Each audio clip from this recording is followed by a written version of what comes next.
Starting December 2016, a new heavy-duty engine oil category called PC-11 will be rolled out to offer fleets substantial fuel savings. The new engine oil means fleets have to prepare for changes, and there are a lot of unanswered questions that need to be addressed before PC-11 makes its debut.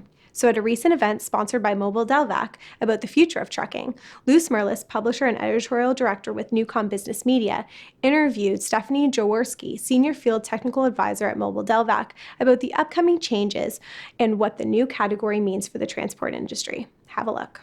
What's interesting is come December 2016, there's going to be a new heavy-duty oil category that's going to be introduced called PC-11.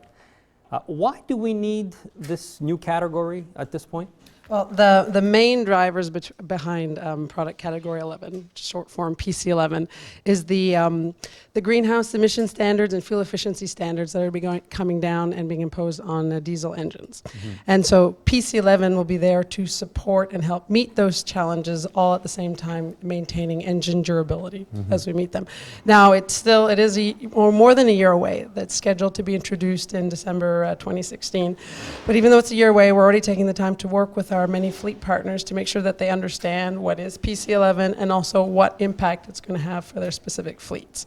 So at a really high level, PC-11, basically this new category, what it's going to mean is that the diesel engine oil specifications are going to be split into two distinct subcategories. And the names aren't official yet, but we're calling them CK4 and FA4. Okay. So on CK4, that is basically going to be the next step after CJ4, but it's going to offer a lot of superior, benefits towards CK4 in terms of engine durability, oil life. However, it will be entirely backwards compatible. So engines that are using CJ4 today can go to CK4. And the viscosity, we'll see 30 weights and 40 weights like we see today, and the choices that guide what grade to use, it'll be those same choices and guidelines will be the same going forward. Now, FA4, on the other hand, that's going to be a bit different. So it's going to have what's called a high temperature, high shear viscosity. And what that means is that will allow for enhanced fuel economy benefits. However, at the same time, it'll also mean that engine oil category will not be backwards compatible necessarily to all the older engines that are using CJ4 technology today. And it's really going to be up to each OEM is going to have to define which of their engines will be able to use FA4.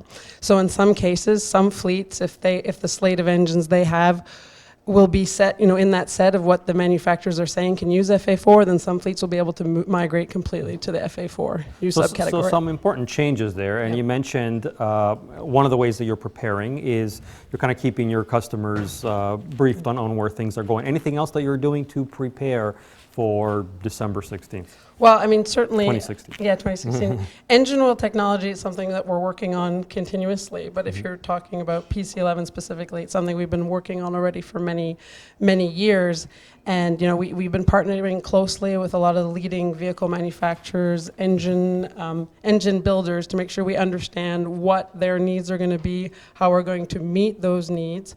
Also, we've been doing a lot of in-house testing in the lab and in field trials to ensure that the formulations we're going to put out there for PC-11 really will be optimal. We've really made a long-term commitment to continuous research and development and to support the Mobil Delvac products.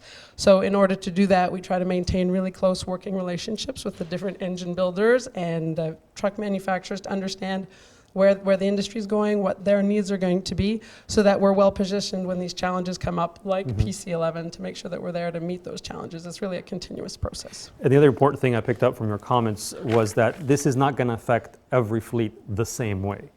Yeah, and that's really an excellent point, and something we really should emphasize is that each individual business and each individual fleet, PC-11 is going to impact them differently. In some cases, there will be virtually no impact. If you're an operator with an older fleet with mixed types of engines, and you'll probably be able to migrate to CK4 just as you would have migrated to CJ4 in the past, really with no, really very little impact on your operation. But something that will I think is valid for everyone and does impact everyone is the fundamentals and the best practices of the industry. Those won't change, with PC-11. What's working well to drive successful fleets today, they'll be the same thing as after PC-11. So as what we've been talking about today, being successful at recruiting and training drivers and technicians, that's going to still be necessary. Things about driving the safety culture, nurturing the safety culture, both for drivers and for folks in the shop. And we're talking on the maintenance side of things, certainly, employing that proactive approach to maintenance, whether you do your maintenance in-house or whether you have a third party doing it, and something a little bit closer to what I do, using rigorous data-driven approaches if you're doing oil drain extension programs or other sort of engine performance work. So basically the message is, those fundamentals that are helping successful fleets differentiate themselves, it's going to be the same after PC-11.